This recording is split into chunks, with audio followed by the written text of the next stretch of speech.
The health care bill. We go to Congressman Michael Burgess of Texas. He is also a medical doctor. And Congressman, we very often ask you how this is going to affect medicine, but the process by which the House is going to be voting on something that hasn't even been written yet fascinates me right now. What is it, in your best estimation, that is going to happen by the end of this week? Will the House pass a bill that essentially hasn't been written yet? Well, you're right. We got a shell bill that's going to be marked up in the Budget Committee today. That gives rise to a phantom bill, which will go over to the Rules Committee. And somewhere in the Rules Committee, the real reconciliation bill gets written. Will any of us have a chance to actually look at it and dissect it before it comes to the floor for a vote? And that's anyone's guess. Look, the problem here is the President, the Speaker of the House, lack popular support for their ideas. As a consequence, it's not Republicans that are stopping this bill. It is Democrats. They cannot win this argument within their own conference, and that is what is driving the anxiety this week. Doctor, that was my next question. Will this thing get passed? Do they have enough Democratic votes for it?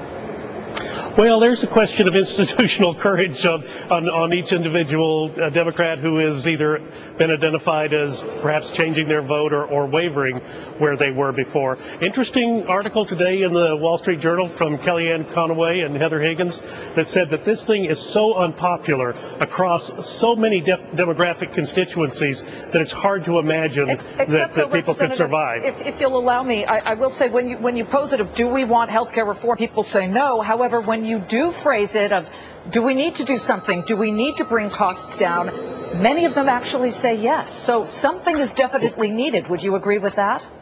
Absolutely, and there is the real tragedy in this story that a year ago we weren't trying to work on those things that were actually deliverables the American people wanted. We heard that loud and clear during August. I heard it in my town halls. No, we don't like this 1,000-page bill. Remember back in the good old days when it was only a 1,000-page bill? We don't like this 1,000-page bill that you've offered up, but we would like some help with pre-existing conditions. You could hold costs down if you sold across state lines. Yeah, some liability reform would be nice, but we didn't do that. I thought when we came back in September, we'd hit the pause or rewind button and start to work on just these things that people told us they wanted, but it was not to be. We doubled down, went full speed ahead, got a 2,000-page bill, now a 2,700-page bill. The people have looked at it and rejected it across the board. Sure, they want some reforms. They want some reforms that make sense. They want some reforms that doesn't undo the care that they now receive. Well, one thing that people don't want are backroom deals that smell bad, and frankly, there was a lot of that going on in the fall and the early part of the winter.